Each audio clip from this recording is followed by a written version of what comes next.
What happens when a sports official is in the middle of a controversial and dodgy situation? Only one thing is expected: criticism. That was bound to be the fate of the Formula One director, Michael Masi, when he was involved in the controversial event at the Abu Dhabi Grand Prix. However, it might not just be the criticism alone for Michael Masi. His job is most likely going to be on the line, too. Find out more. The events that led Max Verstappen claiming his first ever F1 title created an uproar amidst claims of controversy and biased judgment during the final lap. British driver Lewis Hamilton had led for almost all of the race and was on course to win a record-breaking 8th world title before he was overtaken on the final lap by Verstappen after a safety car came on the track to deal with a Nicholas Latifi crash just 5 laps from the end of the race. At the time, Verstappen, who was in second at the time, changed his tires during the delay, while Hamilton stayed out in the lead to keep track position on his older set of tires. There were initially 5 lapped cars between the two title contenders in the queue behind the safety car. Race director Michael Masi decided that only those 5 should be allowed to unlap themselves, instead of all the lapped cars as is the usual procedure. Hamilton's team, Mercedes, argued that Mr. Masi's actions were not in line with the sporting regulations. It looked pretty clear to the eye, with fans and pundits reacting to what wasn't a completely fair decision. Fast forward a few months later, the FIA has agreed to investigate with a plan to review such a policy and a possible personnel change. With Masi really under fire, what is the situation of his job according to the FIA? Following the controversies of last season's Formula One finale at the Abu Dhabi Grand Prix, the FIA has admitted Michael Masi's role as a race director is under threat. The FIA investigating the incident hinted at possible personnel changes, amidst other changes that might be carried out. After the investigation, the FIA's executive director of single-seaters, Peter Bayer, confirmed that Masi's job could well be under threat. He said, "Michael did a super job in many ways. We told him that, but also that there is a possibility there could be a new race director." Bayer went on to add that a potential plan for the 2022 campaign could be to split the roles of the race director between a team. For much-needed change, Michael Masi might be getting a replacement. While he remains in position, an FIA inquiry into Abu Dhabi is ongoing, and the sport's governing body is expected to propose changes to how races are managed at the next F1 Commission meeting on February 14th. Mercy for Masi? Is there a likely chance he'd retain his position? No doubt he's under much scrutiny and his job is threatened. There have been a couple of reports about the support from the FIA for Masi. Of course, till the investigation is completed, Masi remains part of the board, and the FIA board would be willing to throw in support for the heavily criticized race director. His fate would most likely be determined on February 14th. However, while it's tilted to Masi losing his job, there's also a possibility he keeps it, due to the other upgrades FIA is trying to churn in. Once again, whatever his fate might be, it all comes down to February 14th. In other related news, I'm back. Lewis Hamilton finally breaks silence after the Abu Dhabi event. What's next? Lewis Hamilton has broken his nearly 2-month silence by declaring that he is back in his first social media post since the contentious Abu Dhabi Grand Prix title decider. In spectacular fashion, Hamilton lost the final race of the 2021 season and thus the title in spectacular fashion, with the late safety car and now famous finish seeing Red Bull's Max Verstappen emerge victoriously. The Mercedes driver, who was denied a record 8th championship, gave one short interview in Parc Ferme after the December 12th race. But other than that, he has been conspicuous by his silence until Saturday night, when he made a tweet captioned, "I've been gone, now I'm back." Surely that reads an epic entrance. The short but sweet post was accompanied by a picture of Hamilton smiling, seemingly at the Grand Canyon. Hamilton's sole public appearance since the Abu Dhabi Grand Prix came a few days after the crushing defeat when he received his knighthood at Windsor. Fans have been drawing up theories from the post. However, does that hint at a possible comeback? Does this answer the question about about the continuation of his career. Perhaps fans could be reading too much into it. In other news, Sky and Hamilton are also collaborating on a charity foundation. Sky has announced a 2-year partnership with Lewis Hamilton's charitable foundation to address the unequal high rate of school exclusions amongst black students in the UK. The partnership with Mission 44, which was launched by Formula One's 7-time world champion in July last year, forms part of Sky's £30 million commitment toward tackling systemic racism and will see the foundation receive over £1 million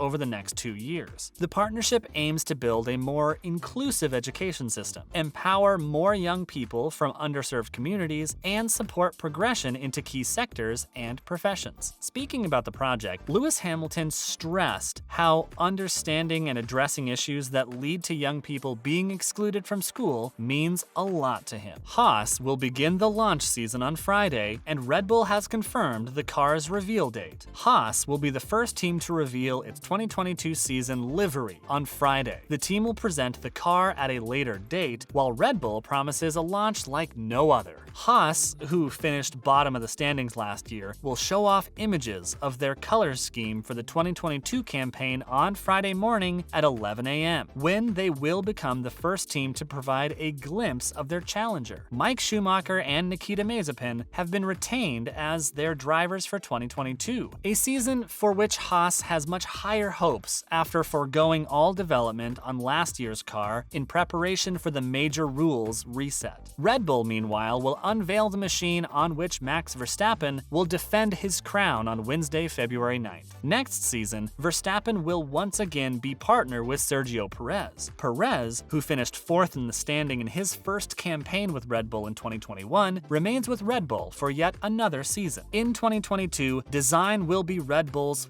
first following a huge overhaul of the sports regulations aimed at bringing the field closer and encouraging greater racing. That must be nice. Next, the reigning champion eyes a new race number. Max Verstappen will defend his maiden Formula One world title in 2022 with a new race number, switching from number 33 to number 1, and Red Bull's reigning champion explained why his decision was a straightforward one. In January, Verstappen showed off the number 1 as he took the 2012 title-winning Red Bull RB8, fitted with special Pirelli snow tires, to the slopes of Austria for the GP ice race event. Not only did the Dutchman offer a simple explanation as to why he's donning the number 1 in 2022, but he put in an early claim to the number 1 for next season as well. Alongside a new number, Verstappen will also be racing with a new helmet, with the Dutchman recently releasing a video on social media showcasing his new lid, which features a gold lion on the top and a gold star on the back to represent his world title. Along with the number 1, Verstappen is set to launch his title defense in Red Bull's 2022 F1 car, the RB18, which will be launched on February 9th in conjunction with Verstappen's title defense. Next is good news for F1, as Verstappen and Mercedes have been nominated for the Laureus World Sports Awards, which is great news for the F1 world. F1 world champion Max Verstappen has been nominated for his second ever Laureus World Sports Award, while Constructors champions Mercedes have been nominated for their 8th straight Laureus Team of the Year award. Verstappen was previously nominated for the Laureus Breakthrough of the Year award in 2016, but lost out to golfer Jordan Spieth. This time around, he's up for the Laureus World Sportsman Award against the likes of football star Robert Lewandowski, NFL legend Tom Brady, and tennis ace Novak Djokovic. Mercedes, who clinched a record 8th consecutive Constructors title in 2021, won the Team of the Year award in 2018. This year, they faced tough competition from the likes of UEFA Women's Champions League winners Barcelona Femení, NBA champions Milwaukee Bucks, and Euro 2020 winners Italy. The Silver Arrows have been nominated for this accolade every year since 2015. 7-time Formula One champion Lewis Hamilton won the 2008 Breakthrough of the Year award and the 2021 Athlete Advocate award, and shared the 2020 Sportsman of the Year award with footballer Lionel Messi. The likes of Jenson Button, Daniel Ricciardo, and Nico Rosberg have also represented Formula One by picking up Laureus trophies. The Laureus World Sports Awards were first held in 2000, with this year's virtual event to take place in April. Well, that'll be all for today. Don't forget to let us in on your comments and thoughts. Thanks for watching.